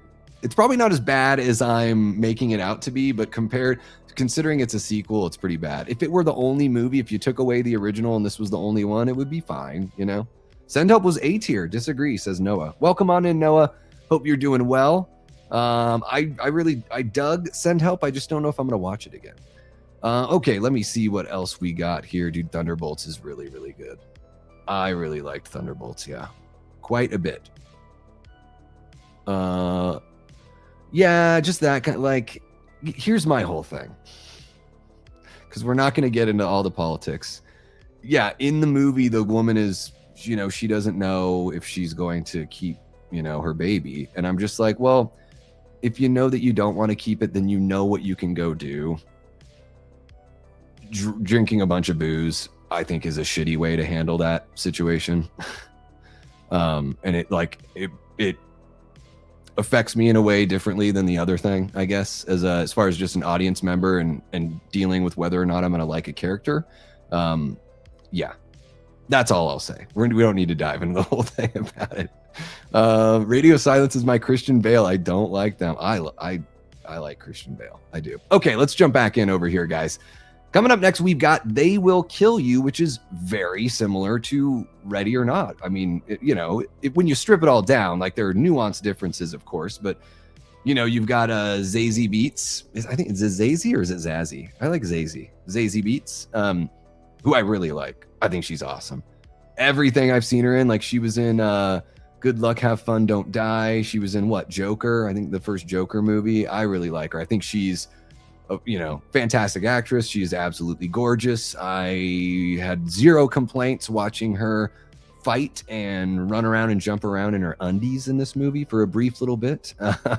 So yeah, all of those things are good. A lot of fun style here. That first fight especially, that's like there's no music. You're just locked in on the choreography and the fight and the undie booty and everything like that. But it just really like kind of sucks you into that style. Very, a lot of people said very Tarantino-esque, but it's kung fu, right? It's like, it's Tarantino-esque by way of Chinese martial arts films. That's because that's who Tarantino was inspired by.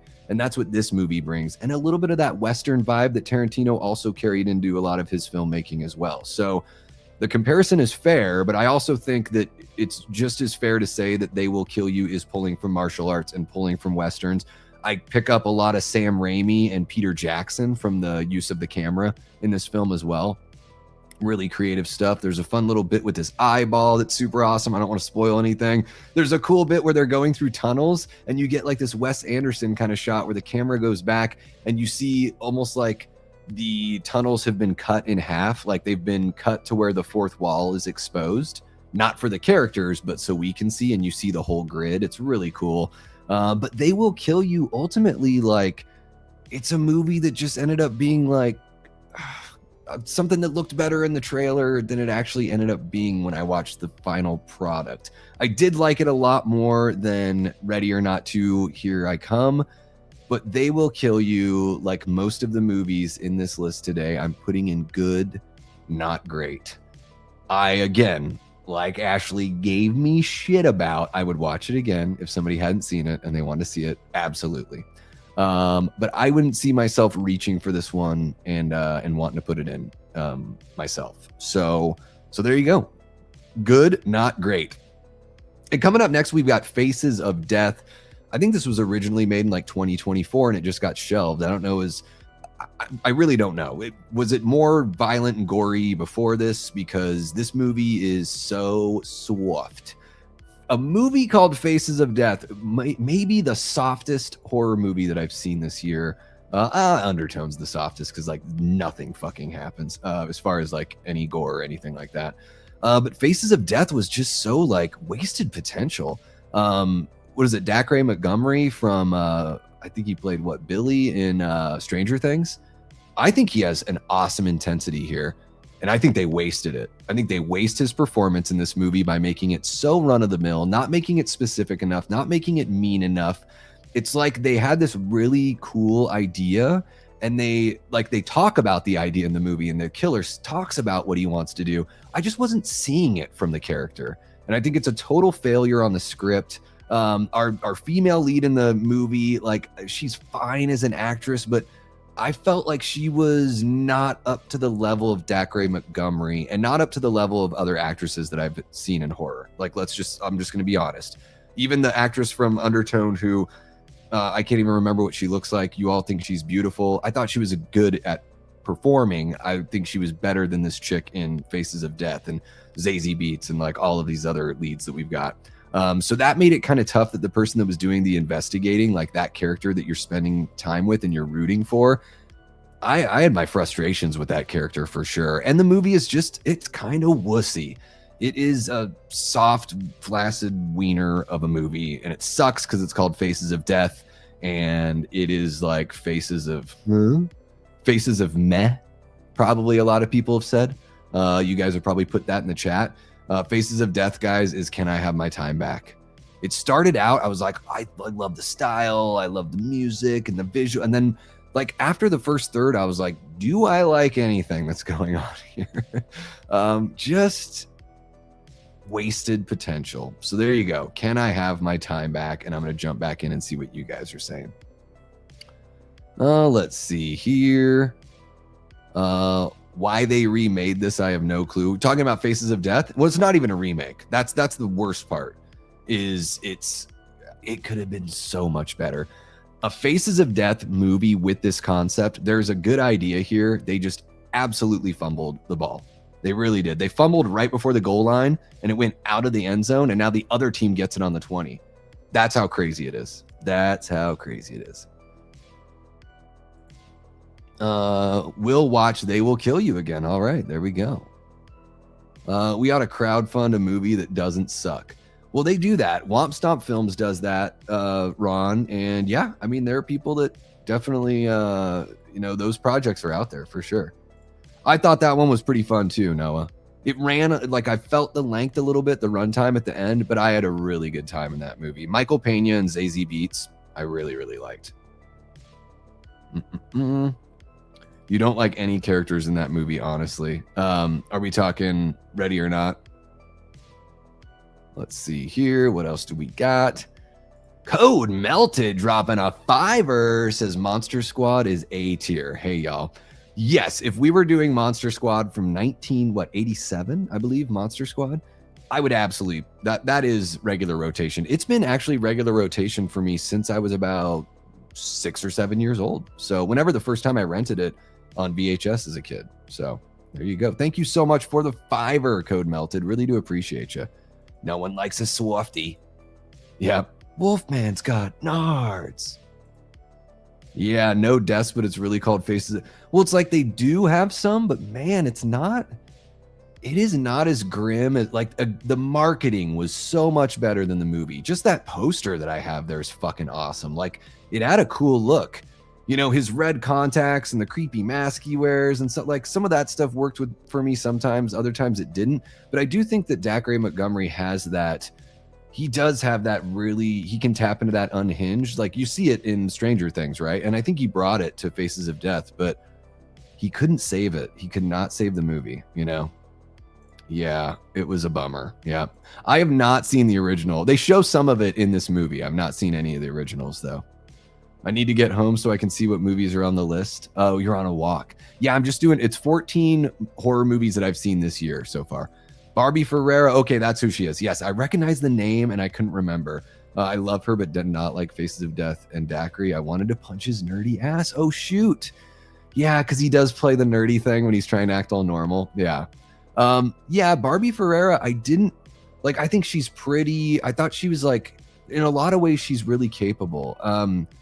I think it was the script here. I really wasn't feeling the character. And I didn't believe that this person, when I'm like seeing everything she's doing, I'm like, would this person in real life be the one that would be trying to find the Faces of Death serial killer? She just seemed really young. Usually in these movies, there's like a cop or an investigative reporter, somebody that's a little more like not weathered, but like they've been through something in life. And I know that her character, I don't want to spoil it, but I know her character's been through something, emotional trauma in her life. But what, she's got to be like 26 or something in this movie. Like the character is probably supposed to be 26 or 27, just working in a call center. It was a big leap for me. She didn't really have like the team. Usually in a movie, you put together a team to try to like find the guy. And it's sort of like they play with that element, but then they drop it. And yeah, I don't know. I'd be willing to give her another shot in something else though. No, there are, but it's just so not worth it. Okay, here we go. Let's see here. What did I shout out? Who shouted out what? Let's see here. Made one comment and someone stopped being so neutral. No, it's seriously just with the movies. And trust me, we're going to get into more of the good now. So now are we going to take credit for that one too, Ashley? Oh my goodness. Women, I'm joking. I love the ladies. You guys know I love the ladies. Coming up next, we've got Lee Cronin, specifically. Lee Cronin's The Mummy. Got to say it with an Irish accent, right? So Lee Cronin's The Mummy, canon in Evil Dead. Of course, we know that now. Joking. It's not canon in Evil Dead. This one was a bit of a mixed bag for me. There's a lot to love in Lee Cronin's The Mummy. It ran a little long for me. Didn't need to be 2 hours long. Could have been 15 minutes shorter. Could have been an hour 40, hour 45. I think that would have like tightened some things up. There are certain moments in that movie where like something really crazy will happen, and then in the next scene they're not even like talking about it or like having to deal with it. And I was just sort of like, well, wait, what? Didn't this crazy thing just happen in the previous scene? And now we have characters like that don't even have to like deal with the repercussions or don't even know what's going on. I found that to be quite odd. You know, again, too, the premise of like she's been in this sarcophagus for 7 years or whatever it was, and they're just like, oh yeah, she's perfectly healthy. Like the doctors are like, oh, she's totally fine. She just like needs tender care. And it's like, they're perfectly fine. She hasn't eaten anything or drank anything in 7 years, and her organs look good, and she's alive. And you guys think that's totally normal. So a bit of an odd premise, you know, even more odd than a standard mummy movie. But man, there were some really awesome, uncomfortable moments here. I do love Lee Cronin's use of the camera. Really love how close he gets and all that stuff. I like that he takes that same style. It's that Sam Raimi influence that he brought to Evil Dead Rise. And then we get to see it in something like The Mummy. And even though I've got my issues with this one, I do think it's really cool that we got a Mummy movie that's pretty damn different, personal, and takes place within the family. So I am going to put this one, man, I think this one is, I want to put it in will watch again, but I think it's another good, not great for me. I think it's another 3 stars, good, not great. Am I going to put it in will watch again? It is Lee Cronin, so maybe there's more of a chance I'll watch it again. I'm going to keep it in good, not great. Keeping it in good, not great. And then next up, we've got Hokum, which is arguably my favorite film of the year. Adam Scott's fantastic in this movie. I think Damian McCarthy is getting better as a writer and director. I love that he's a writer and director. Like we need those guys, you know, in film. And I think he tells these really interesting folkloric stories. They pull you in, not many characters. You feel like you're becoming part of this intimate group of characters while you're watching his movies, particularly with Hokum. By the end of the movie, I really did feel like, oh my gosh, like I've been here the whole time. Like I'm right there with what's his name? What is his name? Bomb or whatever. It's got some weird ass name.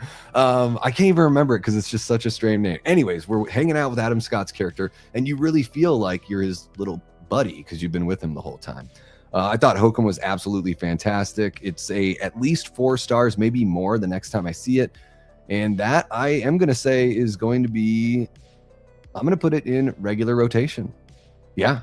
I can see out of all the Damian McCarthy movies, I can see myself revisiting this one every few years, maybe even more regularly than that. I guess it depends on where he goes with his career from here, because I'm going to be watching this guy pretty closely.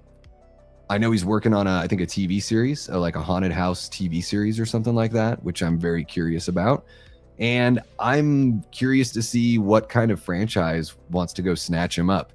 We had that story the other day about, Curry Barker talking about A Nightmare on Elm Street and how he wants to do that. But dude, Barker, you already have TCM, so can't you just be happy with that for now? I would love to see Damian McCarthy take on something like A Nightmare on Elm Street. You know, with the folkloric roots, he's really good at weaving complicated, layered stories that are mysteries, but they don't come across as mysteries. He deals with grief and loss and all that in such an interesting way that I think that he could, dive into something like Freddy Krueger and Elm Street and bring something that really would feel new to the franchise, but also feel like it fits. And, A Nightmare on Elm Street has a lot of trouble with the lore. And I think that bringing in a guy, an auteur like Damian McCarthy, somebody that's also comes from a different cultural background, maybe bring something in there and give us another Elm Street movie that feels like a true reimagining of that first one, that feels like something that it would be respectful to Wes and something that Wes would actually enjoy. And I think McCarthy's got that. Like, I don't think I don't know what's in the heart of somebody who's no longer with us, but I have the feeling that, that if Wes were with us and he got to see Damian McCarthy's movies, he would be a fan, I would imagine. So that's just me. I could be wrong, but I'm going to jump back on over and see what you guys are saying here. Let's see what we got. Starting to think Lee Cronin is not my style. Oh my God. Thank you for sharing that, Eli. I really do appreciate you. Stopped watching The Mummy. I don't know. It lost my interest. Yeah, I mean, I didn't walk out of the theater or anything. If I were trying to watch it at home, maybe I would feel different. Maybe I would have. Yeah, it has its ups and downs. It has its pacing problems for sure. No more comments from me, even though I love horror. Lee Corn Crabby. Let's see what else we got. Any issues you have with The Mummy, you have to take up directly with Lee Cronin. His name is in front of it. Yes, it is. Can I have my time back with Lee Cronin's The Mummy? It felt like an Exorcist or an Evil Dead movie. Very much so. Oh yeah. No, it's dripping of all sorts of different franchises for sure. It's just dripping. Hokum is regular rotation. T Parker and I are seriously, dude, I don't even know what it is. It might be like 95% like on brand with one another, like just chalk on opinions. I think I need to see Hokum now. Yeah, I would recommend it. It's because he did an Evil Dead movie right before. Well, sure, yeah. I mean, and it seems like that's just his style. You know, like that's what he likes. There's a reason why he got brought on to do Evil Dead Rise, you know, and he's just showing more of what he can do. So yeah, I have no problem with The Mummy feeling a little Evil Dead. You know, I don't mind that at all. I need to see Lee Cronin's Hole in the Ground. I haven't seen that. Was that something he did before Evil Dead? Hokum is top tier, says Rick. One of my favorites of the year so far. Yeah, it might be my favorite still, even after seeing Obsession. I have so many thoughts on Hokum, but I'm not saying anything if we're having that chat, Davey. Yeah, Carrie and I are, I don't know, let me know what you guys think of this in the chat. Carrie and I are thinking about doing a live stream and talking about Hokum and Obsession together, just doing an open talk, and it would go into everything. So I would recommend checking out the movies before jumping into a stream like that. But let me know what you think of that. I mean, we'll probably do it anyways. I just want to know what you guys think. Yeah, the whole internet trying to shove. Yeah. Dude, I made a whole damn video about that because that was just clickbait nonsense. These fuckers. I don't even remember who did that. Was that one like Dread Central or something like that? Clickbait nonsense bullshit. Just bullshit. Snatch. Save me some snatch by the pool. Being a little greedy. Clive Barker's son is now... I don't think it's Clive Barker's son. But it is funny they have the same last name, yeah. I would recommend it. Curry Barker is killing it, though. A blossoming, ambitious director is blooming right before our eyes. It's incredible. I completely agree. I think he has earned every little bit of success he's had. I have no complaints. I think he's a very talented young man. I'm so very happy for him and anyone that's in his orbit because there's something really electric going on there. And it's... effortless electricity, seemingly. So there's something that's just so fun and loose, but capable and confident. You know, I really love the whole vibe that Curry Barker and his crew have going on. All of the Obsession like marketing stuff and all the stuff they've been doing on social media is very charming and really fun. Jeff Barker is the father. There we go. Oh, and there's cinematographer Riley Barker. Okay, so I didn't even know. So there's more film talent in the family. I'm gonna read all the comments from you, Noah.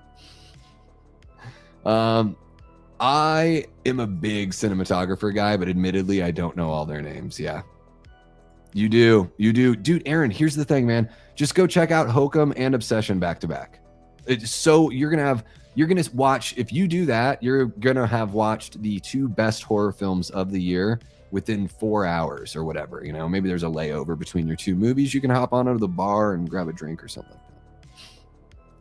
that. Okay, Hokum Pokum. Hokum, did you mean Albie the Bellman? Oh my gosh, Albie. Oh, the Bellman. Just all the characters are great. Every single character in that movie, love them. Fully realized. Even the shitbags. Let's see here. She sang. Who sang? Oh, she sang. Yes, Carrie sang last time on the stream. No, I will make her sing. I will make her. It would be great. Aaron likes it too. Aaron likes it as well. There we go. Everyone's digging it. Everyone's digging it. That's true. That's true. Yeah, I mean, it's all about Dean Cundy. I mean, I love, gosh, I always forget his name because I don't think he did much else that I know, like that I can't think of his name. Fudge, who was it? Who the director of photography for Jaws. That's one of my favorites as well. It's just looks like Hitchcock to me. Okay, let's clear this thing out. We got our last two movies. We've got Mortal Kombat 2, and yes, I'm considering it horror because, well, if you've seen it, you know, and if you haven't, you'll know once you see it. Damn, this movie was really fun. Holy shit, Mortal Kombat 2 was an absolute blast. I said it in the live the other day, like, this is a better movie than any Star Wars movie we've gotten since Return of the Jedi. Like, it tells a more cohesive story. It's more entertaining. It wows with the effects. Not every, like, there's one fatality where I was like, oh, it looks video gamey, but it's Mortal Kombat. So, I mean, it looked like the video game. So, you know, some of them look more realistic. Some of them are a bit more cartoony, like the game, all that kind of stuff. But there's plenty of splattery, good fun to be had. Really great editing in Mortal Kombat 2. I know maybe that's a weird compliment, but man, the last act, the finale is edited so well. The bounce back, you know, between the two different arenas of fighting and all the stakes that have been raised at that point, like just a really nice rhythm, really fun performances, a lot of surprises. I'll say that, like a lot of surprises where I was like, damn, I really didn't expect it to go this way, or for this character to be as charming, or for there to be as many of these characters, and you know, to just be like, I want this character to stay through the whole movie, but it's called Mortal Kombat, so you know fuckers are gonna die. But man, it was a blast. I give it 4 stars. I am putting this one in Will Watch again. It is the best Mortal Kombat movie I've seen since the very first film, the Paul W.S. Anderson directed film from, I believe, 1995, if I'm correct. Maybe 96. Maybe one of you guys can correct me if I am wrong. I think it's 95 for the first film. So yeah, this one was awesome. You don't even need the movie that was before it, Mortal Kombat, like 2021 or whenever that one came out. I did not like that movie pretty much at all. It had moments, but I was like, why are we following a character that like has never been in any of the games, all that kind of stuff. This one, it's like you don't even really need that one. They fill you in on everything you would need to know throughout the film. So you can just skip that other one that just kind of sucks and watch this sequel, which is so much better. And then, guys, that brings us to Obsession, which I just saw last night. Oh, my goodness. Well, if you saw my short, you know that I really enjoyed this one. It's tense, brutal, uncomfortable, very relatable, unfortunately, for me. I leaned over to my date and I was like, is this a movie about my life? And she was like, you said it, not me. So, and yeah, guilty a little bit. So Obsession really worked for me. These relationship horrors, when they land, they really do land. And Obsession's got this, I don't even know if it's like a slow burn, but it is like this simmering, you know, something is like percolating underneath the surface. And it's kind of like what's going on with our main characters too. You even pick up on that with our main character, Bear, played by Michael Johnston. Even before stuff goes in the direction we all know it's going in with this film, there is something under the surface that is just like not stable, really. You know, he's just like, he hasn't even figured out the kind of person he is. He's just got this awkwardness about him to where it's like, you can tell that, you know, things are tenuous even before things, you know, completely fall off the rails. So there's just something about Obsession, man. I was sucked in right from the beginning. The sound design, the music, everything pulled me in. Yeah, really good use of lighting. And I can't not say it. I mean, Indy Navarrete, like, absolutely incredible, man. The dynamics of her performance are wild. And I love that Curry Barker is getting to work with performers that will go and take it to the nth degree, because they certainly do. And if you know anything about Barker's earlier work on, YouTube and everything, you'll know that he's a really great actor as well, which is awesome because that means he can communicate with actors. He knows how to talk to them. He knows how to show them what he wants, and he knows how to, just really articulate his ideas as a director. So with that being said, guys, it's a big old preamble to get to it, but Obsession is going to be regular rotation for me. And I will probably work this into my Valentine's Day viewing, as I think all horror fans should if they're fans of this film. I think Valentine's Day is the perfect time. We don't have a lot of Valentine's Day slashers, so you can still watch Valentine and My Bloody Valentine and the remake of My Bloody Valentine. Now we got Hard Eyes, which is really fun. And then we've got Obsession now, which is so much different than any of those movies. So that's pretty cool. Not only do we get a really great horror movie here in May of 2026, but now we've got one that we can work into our Valentine's rotation that stands apart from all the rest. So there we go, guys. I'll just break it down by tier. In regular rotation, we've got Scream 7, Hokum, and Obsession. In Will Watch Again, we've got 28 years later, The Bone Temple, or Bone Temple Pilots, as I like to call it. We've also got Whistle and Mortal Kombat 2 there, wrapping up the Will Watch Again category. Now, in Good Not Great, no surprise here, this has the most entries out of the whole shebang. We've got Primate, Send Help, Cold Storage, They Will Kill You, and Lee Cronin's The Mummy. Good Not Great. I may watch them again, I may not. It just sort of depends. Definitely not reaching for them. And then in I'll Never Watch Again, we've got Undertone. The only one in this category.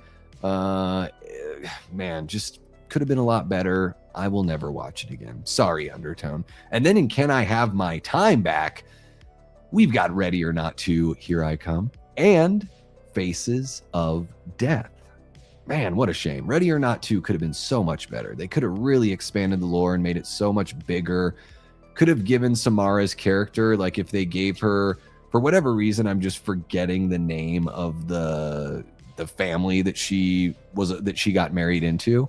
But if they just gave her a stake in that family and then they changed the game, instead of it just being another like hide and go seek, like it just would have been, I don't know. I don't know why they didn't do that, but it totally confounds me. And that's why it's in Can I Have My Time Back? And of course, you guys know how I feel about Faces of Death.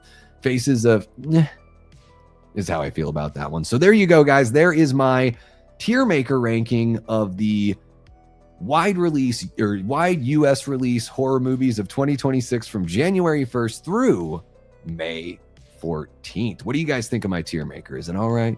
Is it all right? Do you hate it? Whatever you got, let me know. Let me know in the chat. Let me know in the comments if you're watching after the fact. Thank you so very much for checking out the replay.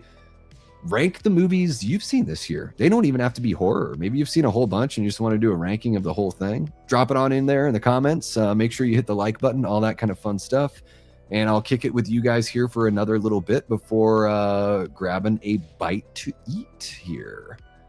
Seeing Obsession tomorrow night, keeping my expectations in check. That's the way to go, T. Yeah, you just have to, I only watched the teaser trailer, guys. I didn't watch any of the other trailers. So there were so many surprises there for me. The teaser trailer was great. It just shows you one little bit of a scene. It doesn't even show you the whole scene from the movie. So you get more of that in the film. And yeah, I think any movie, guys, I mean, for Evil Dead, it's going to be really tough. When Evil Dead Burn comes out, it's going to be very tough for me to not have, expectations. It's my favorite horror franchise. And I think the trailers look really good. So I'm going to just keep it at that. But even that, I have the bar is somewhere. So yeah, T, I hope you dig it. Hope you have a great time. And I'm very curious to know what you think, man. I'm curious to know what everyone thinks of Obsession. Obsession is a Curry Barker film. It's really, really good. You should check it. Check it. Leaving the absolute best for last. I just did him in order of release. Yeah, just order and release.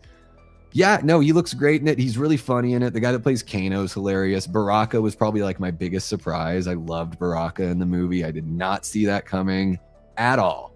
Baraka is like, oh my God, I need MK3 so bad because I need more Baraka. And MK3, with the way it seems like they're setting it up, and hopefully they get it. It seems like the movie made quite a bit of money.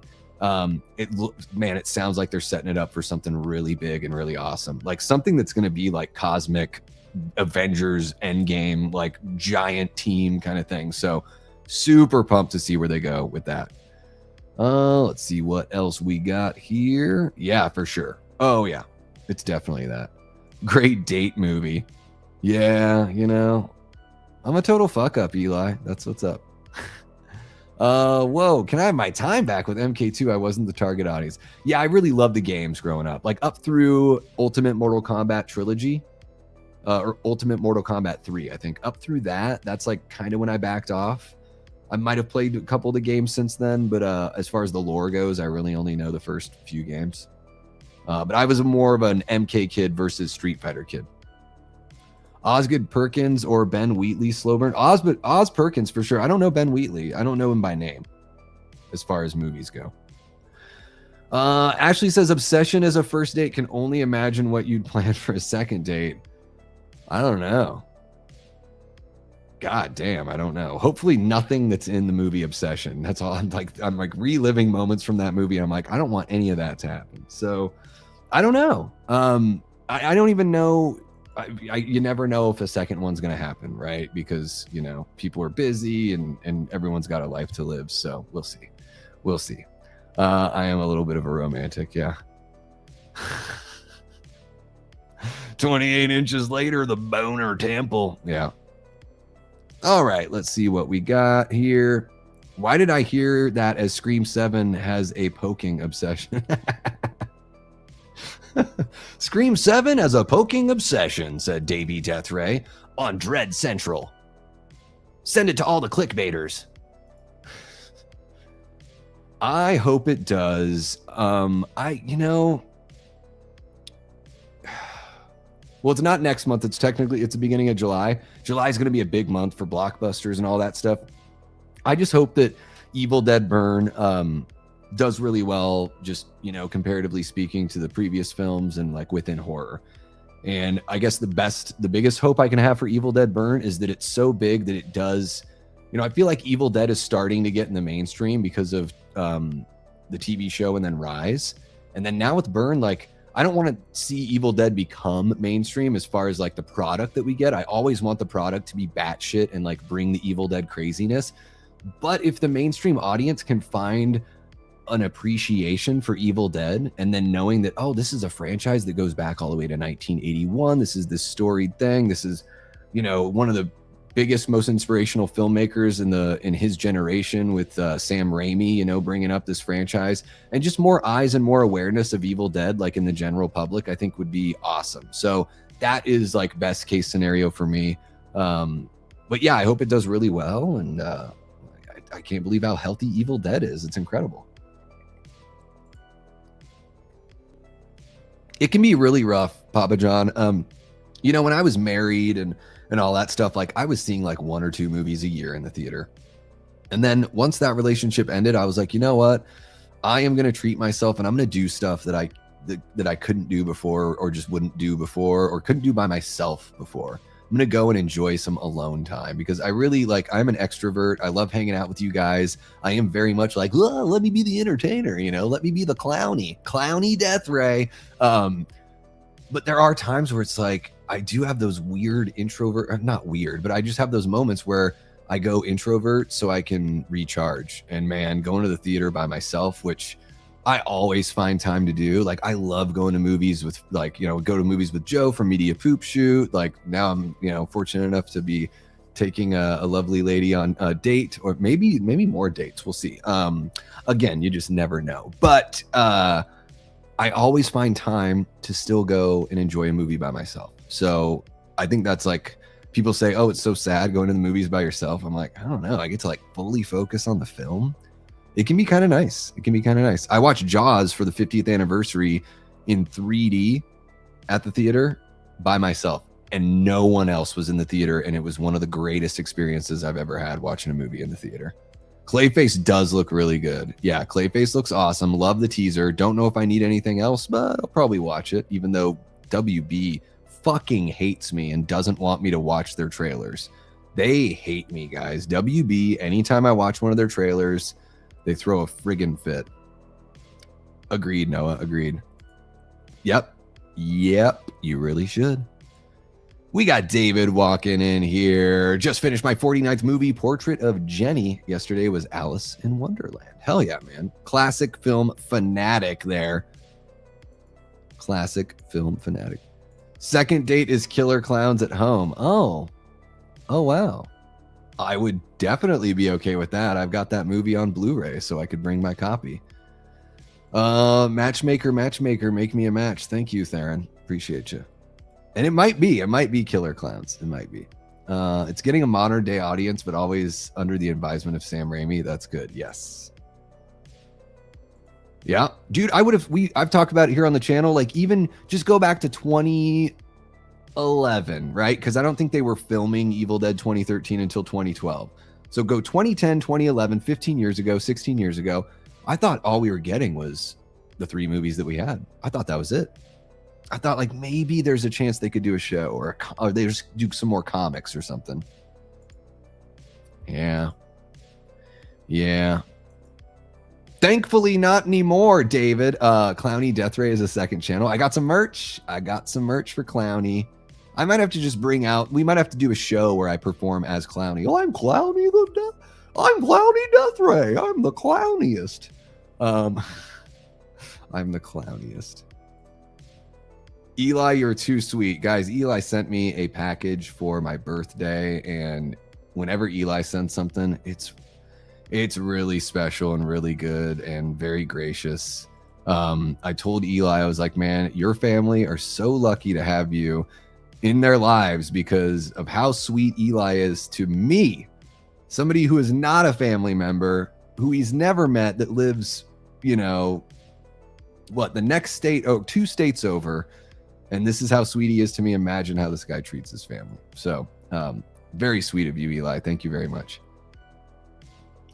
Saw Jaws at the drive-in a few summers ago. It was terrifying. I want to watch it like when they have it on the drive-through screen, but they fill up a pond, like they make a man-made pond in front of the screen and you float on a little inner tube or whatever, a little donut. Being neurodivergent, I like going to the theaters because it helps me focus. It helps me focus too. And I don't know if I've not been, I've not gone and gotten diagnosed for anything or anything like that. But I do I'm very creative minded. So things like music and movies, like they really do help me focus a lot more than something like a book or, even like just watching live entertainment, stand-up comedy, like a live play, just something like, I don't know, for whatever reason, the creative stuff really kind of locks me in and gets me to pay attention to some more stuff, especially, visual media, I would say. Thank you so much, Noah. Yeah, Monday is my birthday, guys. So we're wrapping things up on this stream, but I'll let you know what we got coming up. So you guys reached the super chat goal, so I owe you a live stream on Saturday night. That's going to be 11 p.m. Eastern. It's going to be a fun day on Saturday because my niece Shay, my brother Rob's oldest, just his oldest, but his oldest daughter as well, because he's got a couple of those. She's graduating, so she's having a graduation party, and the graduation party it's on her birthday. Her birthday's the day before mine. Oh my gosh, she kicked so much ass at school, guys. She's like on the.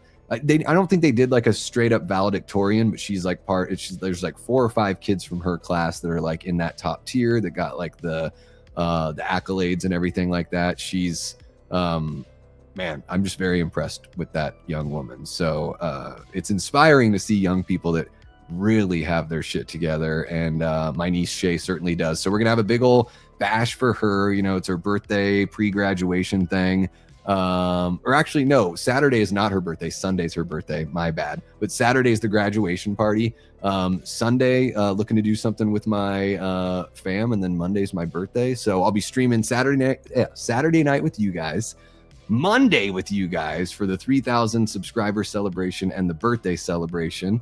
And maybe I'll be able to get a daytime thing in for the UK crowd. I really want to make sure that I'm doing that as consistently as possible. But yeah, let me do this and let me do that. A whole bunch of fun stuff coming up here on the channel. Not only that, on Wednesday, we've got Vincent DeSanti from Womp Stomp Films and Mark from Tales from the Shelf And we're going to be doing that versus battle to find out which movie is worse, Jason Goes to Hell or Jason X. So that'll be really fun. Whole bunch of awesome stuff coming up here on the channel. And I think it's about time for my dinner, guys. Hey, Davey, favorite Benedict Cumberbatch film? So I'm watching the Imitation Game. Is it Intimidation or Imitation? I don't even know. I don't know if I've seen him in any movies where he's not playing Doctor Strange. Have I seen him in any movie where he's not playing Doctor Strange? Fuck. I don't know. Oh, I've seen him in wait, was he in Star Trek? Did he play Khan in Star Trek 2? Okay, so I've seen him in some stuff. I don't know. I don't have a good answer for you. Sorry, Prince. Cousin's wedding is this Sunday, and I'll be flying back on Monday. Just in case I miss Monday stream, let me say happy birthday. You got it, Papa John. Thank you so much, man. Appreciate you. He played Sherlock. He did, but that was a TV show. It does have a lot of titties, but it has the worst music in the franchise. Well, maybe the New Blood has the worst music. I don't know, man. Jason Goes to Hell, whatever synthesizer Manfredini used on that movie is offensively bad. Noah says, I've only known you a couple weeks, but much appreciate your content. Thank you so much, man. I think one of the really cool things about like what we have going on here, Noah, is I try to shake things up and just keep things interesting. And, you know, everyone gets to run their channel the way they want to run their channel. I see a lot of channels out there where it's like, oh, it's the 4th stream this week where we're talking about the same thing. Like we're just getting together just so we can talk about Scream 7 or talk about whatever it is, you know, whatever the movie du jour is. And I know that we do that sometimes here, but I try to give us some variety. And also, Noah, you know, I'm sure you can tell, like the people in the community are amazing. Like the people in the audience are awesome. So I'm so happy that you're sticking with us, and can't wait to see this community grow. And then, you know, before you know it, you'll be one of the people where you're like, I'm one of the guys that's been here for a while. You know, I'm one of the ones making the newbies feel welcome. Benedict was good as Khan. Yeah, that movie was just okay, though. I thought the first movie was so much better. Yeah, and you know, the voices on the keyboards were really the culprit. But yeah, he wasn't, you know, if he were trying harder when he made the music for Jason Goes to Hell, he would have explored more with his resources and picked instruments that sounded better. It sure is, Tia. It sure is. Okay, guys, that's going to wrap it up for this one. Thank you so very much for hanging out with me. Shout out to the Patreon members, the YouTube channel members. Of course, we have 91 of you guys as channel members, which is bonkers to me because we're just over 3,000 subs. So that's pretty crazy. Like that's, I mean, to me, that seems like a lot for a channel that's relatively small. So thank you so very much to the patrons and the YouTube channel members. And of course, our Death Squad mods. We got Eli Cortez and Jamie Hart there. And I just wanted to go through the super chats we got here and shine a light on the folks that are supporting the channel and going that extra step. We got one from Super Tenor, $5, $2 from Paula Fitzhenry, 5 from Jigsaw, 5 from Tia, 5 more from Jigsaw, 5 more from Jigsaw, and Code Melted dropping in with a $5 as well. Thank you so very much, guys. You all are awesome. I will see you on Saturday night. Maybe a little bit earlier on Saturday as well if you're part of that UK crowd. So keep an eye open, and I will be back. Gosh, you guys are so beautiful. I love you all. Thank you so very much for being a part of this little corner of our beautiful, beautiful horror YouTube community. It's always sad saying goodbye, isn't it? But a guy's got to eat. So you know how we wrap this up, right? Until next time, I've been and will continue being Davey Deathray. Take care.